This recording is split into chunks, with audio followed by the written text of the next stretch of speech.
Next topic, item 7, okay?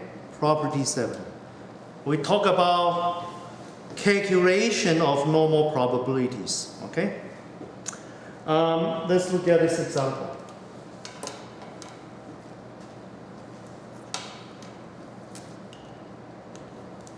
Example 1.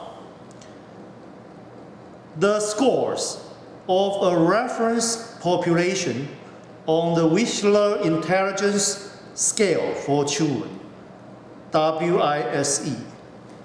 WISE, it's abbreviation, okay? This is the IQ test of children, okay? The test scores are normally distributed with mean score equal to 100 and standard deviation equal to 15. Average 100, standard deviation is what? 15, okay? Now, question 1, question A. What percent of this population have WISC score above 115, okay?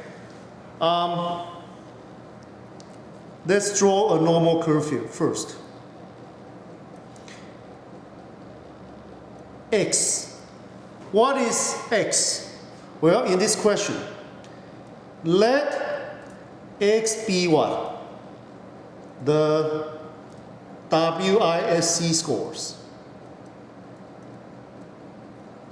Okay? So X is what? X is a variable of interest.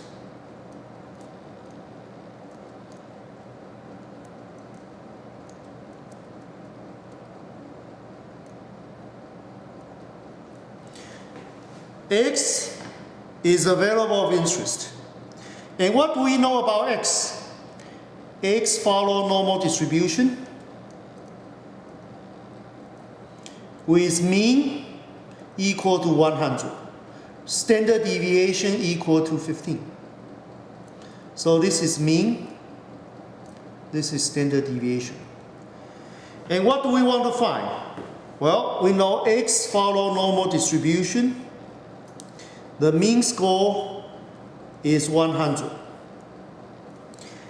And we want to find what percent of this population have WISC score above 115. So say this is 115. We want to find the size of the shady area, okay? We want to find the size of the shady area. And how can we find the size of the shady area? Well, in order to use standard normal table, we must what? Standardize X first, okay? And standardization is done this way.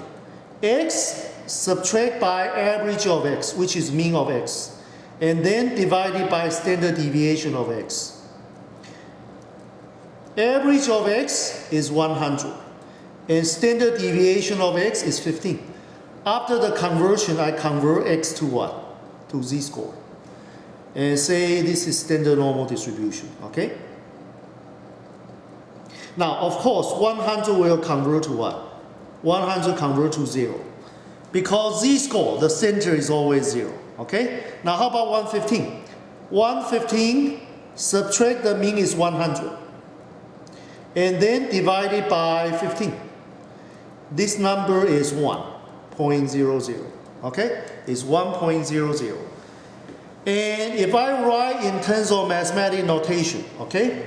I try to find that X score, how likely X score greater than 115. WISC score above 115.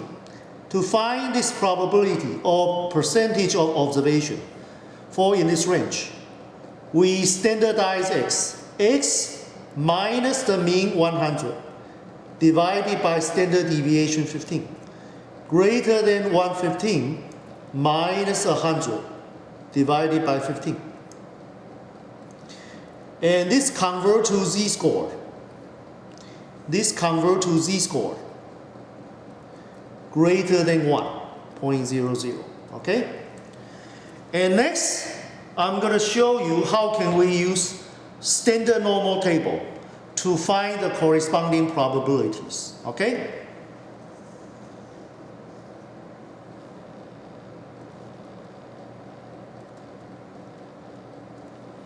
Now, let's look at what? The standard normal table first.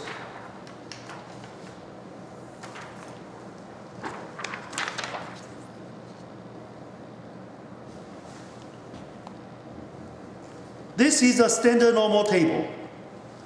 This is a standard normal table. We begin with Z column. Okay?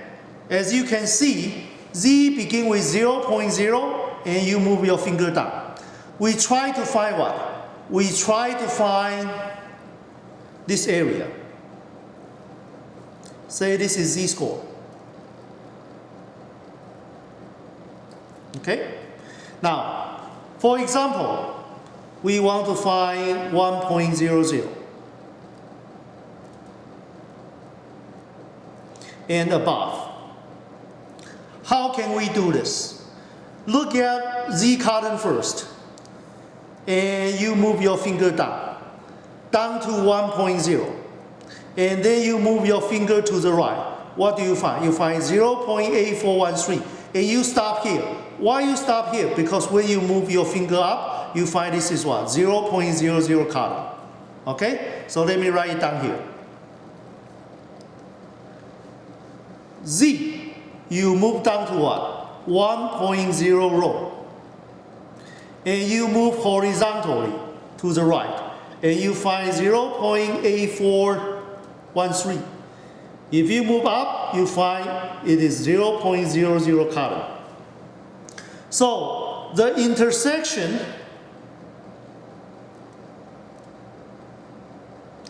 of 1.0 row and 0.00 column, they intersect at this number, 0.8413. And that is this area, 0.8413. Okay? Now, standard normal curves are density curve. Everything under the curve cover 100%.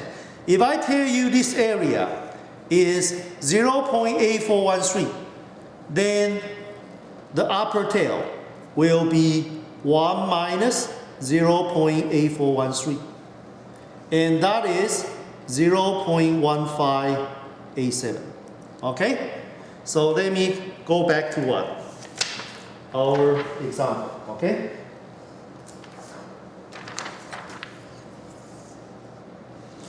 So, in other words, okay? In other words, we just use a table and we find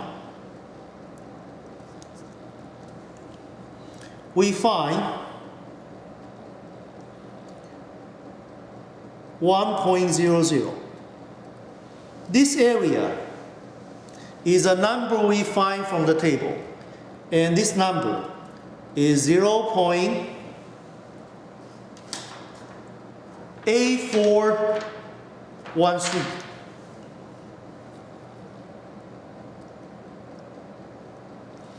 But what we actually looking for is the upper tail, right? So this is 1 minus 0.8413, which is 0.1587.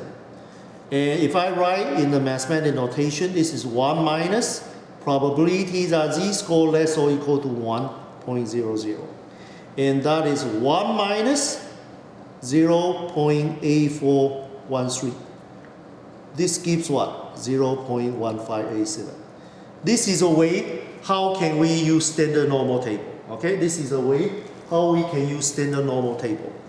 And next one, let's look at what percent of this population with WISC score between 70 and 130. Okay, so let's look at the curve here.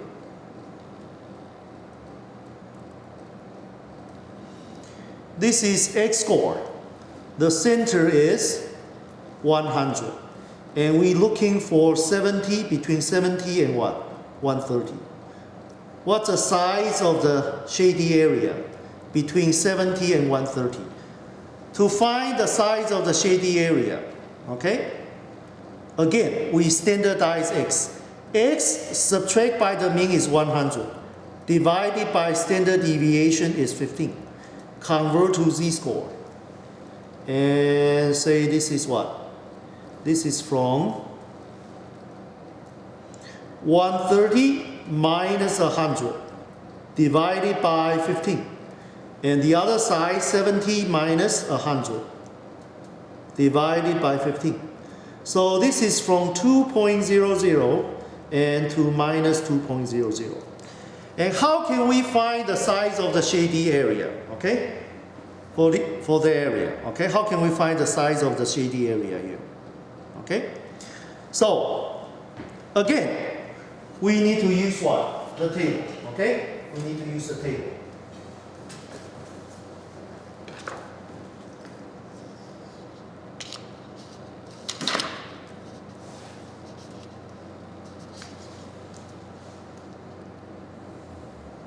Okay? And how can we use the table?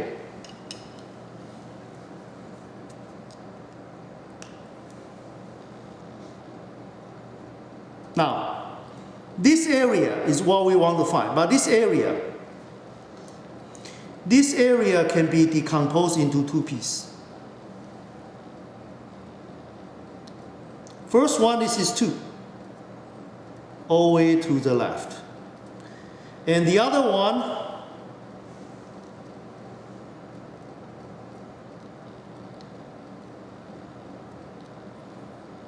is minus 2, all the way to the left.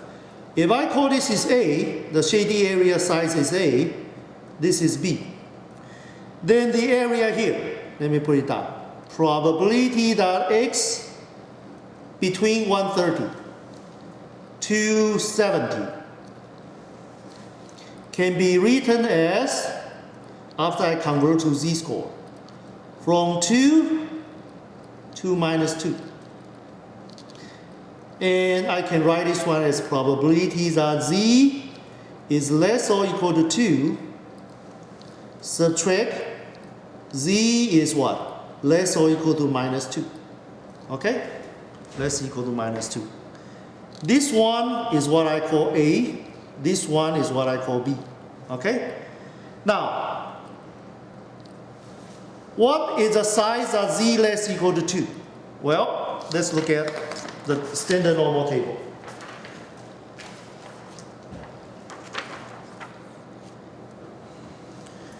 .00, move to the right and you move up. You find this is 0.00 column. So the corresponding number is 0.9772. Okay? Let me copy it down.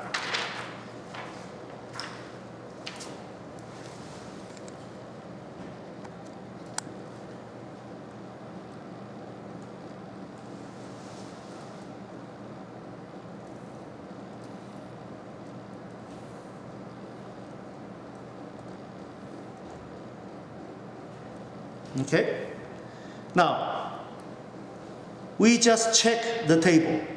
This is what? 0.9772. Okay? How we get this number? How we get this number? In standard normal table, begin with z, and you move down. When you see 2.0. And then when you see this one, you place your finger here, move horizontally to the right. The first number you see is 0.9772. And then you move your finger up. Why you stop here? Because this one is 0.00. So 2.0 row intersect with 0.00 column, which is 2.100. So the returning the shady area is 0.9772. Okay? So I just copy down this number is 0.9772 minus. Now, in our earlier table, z column are all positive. You don't see any negative number. So how we handle this? Don't worry, okay? By symmetric property. By symmetric property.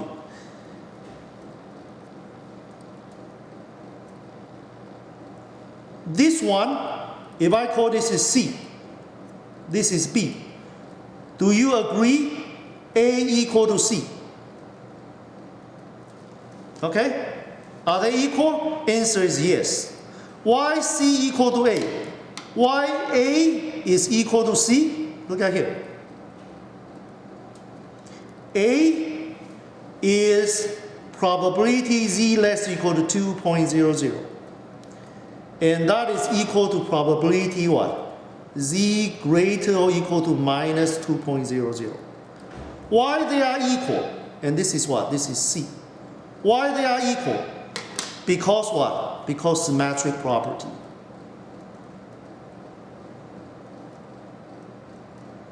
Okay? So this area is equal to this area. Okay? By symmetric property. So it's very easy to find what? B now. We know A is what? 0.9772. So B, everything under the curve add up to 100%. So B is what? B is 1 minus 0.9772. So I copied it here. This is 1 minus 0.9772. Okay? So the probability is 0.9772 minus 0.0228. And this is 0.9544. Okay? This is a probability for what? Second question. However, before I close this question, some people may say, Scott, if I realize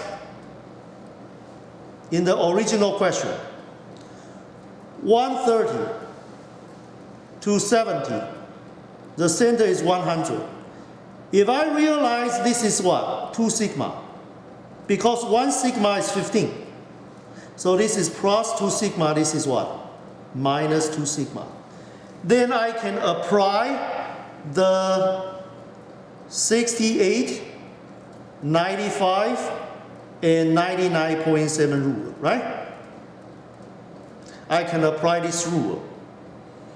Can I just apply the rule says, since this is within 2 sigma around the mean, it should cover what? Well, it should cover roughly what? 95%?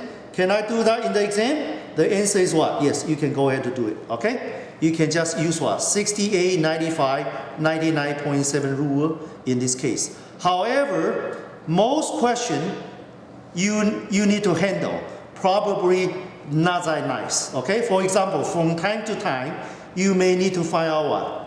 Z-score is between, say, 1.35 and 2.75, okay? In this case, you don't have what? The 68, 95, 99.7 rule to use, okay?